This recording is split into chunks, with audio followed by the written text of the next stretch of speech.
La situation entre le Maroc et l'Algérie n'est pas à l'abri d'un dérapage, certes, mais je ne pense pas qu'ils iront jusqu'à l'affrontement militaire parce que la communauté internationale ne va pas le permettre et puis il n'y a pas assez d'éléments pour entrer en guerre avec un voisin. Ce n'est pas une bagarre de rue, c'est une guerre entre deux nations qui appartiennent, qui sont sous l'égide aussi des Nations Unies.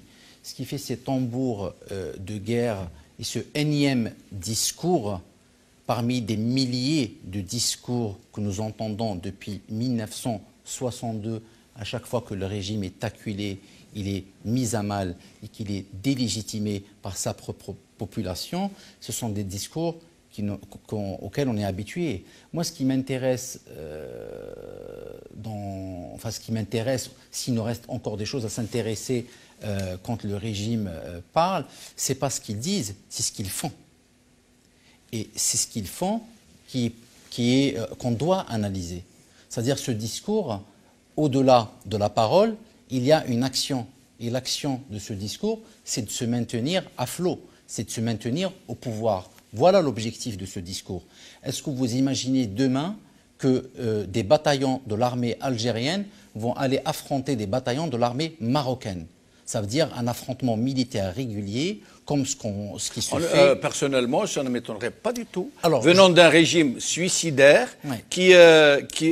qu'une petite guerre arrangerait. Ils ne vont pas faire une vraie guerre, parce que là, ça risque d'emporter tout le monde. C'est pour ça que mais une guerre, dans leur logique à eux, serait la bienvenue. Comme ça, si demain vous parlez du Hirak, vous, ou moi, ou Anis, si vous parlez du Hirak, si vous parlez d'un changement de régime, si vous parlez d'un état de droit, on va vous accuser d'être un mercenaire du Merzen.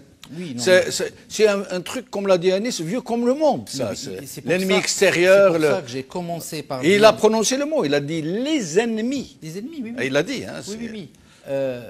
C'est pour ça que j'ai commencé par dire un dérapage. Un dérapage est possible, parce que nous sommes quand même dans un facteur humain, mais une guerre déclarée du jour au lendemain contre un pays voisin, qui le permettrait? Quand je dis qui le permettrait, je veux dire à nos compatriotes, ne sont pas une île isolée dans le monde. Nous ne déclarons pas des guerres, nous ne nous réveillons pas le matin en allant affronter une nation. Et nous ne sommes pas une nation puissante, comme le sous-entend le régime, pour faire du va-t-en en guerre du jour au lendemain.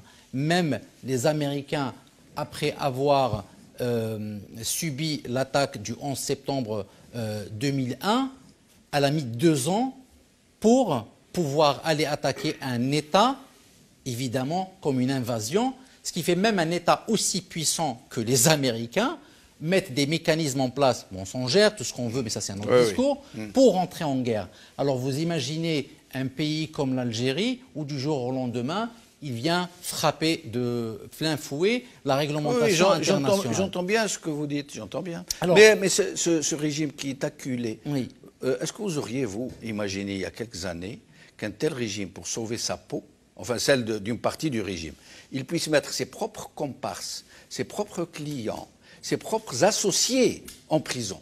Hein, les Sellali, Yahya, les général-major Saïd Bey, les général Mahenna, celui qui vient de sortir, et tous les autres. Hein, ils sont des dizaines, des ministres, des walis. Est-ce que vous auriez imaginé qu'ils pourraient aller aussi loin juste pour sauver leur peau? Ils sont dans la même démarche. Alors, l'imaginer il y a 10 ans, non, mais il y a une donne qui a changé. Le régime a toujours fonctionné un peu comme le bloc soviétique. Ce qui nous unit est beaucoup plus important que ce qui nous divise, mais la raréfication de la richesse et du gâteau, si je peux le nommer comme ça, elle s'est rétrécie. Et du coup, il fallait quand même, à un moment donné, donner plus d'éléments un peu plus, c'est-à-dire quelque chose de plus nouveau aux Algériens pour donner l'impression qu'il y a une nouvelle Algérie. La guerre intérieure du régime a toujours existé. Djamel, c'est pas à ce point. Ils ne se sont jamais mis en prison de cette façon. Ils ne sont jamais accusés de vol, de pillage, de détournement, de trafic d'influence. Jamais. Il y en a eu quelques-uns, si on peut revenir sur les affaires de C'était des actions très isolées. Il n'y a jamais eu une révolution aussi grande et nationale, donc c'est aussi en relation avec eux. Voilà, c'est pour ça qu'il y a eu ici cet élément du Hirak qui a bousculé, et il fallait s'adapter à cette bousculade. Et donc, il pourrait s'adapter à cette bousculade en déclarant une guerre. Très difficile. Une guerre limitée, une guerre qui provoquée. Vu le risque migratoire que ça risque de provoquer au sud de l'Europe, oui, c'est vraiment... Pardon, juste de terminer. Je dis l'enjeu n'est plus régional.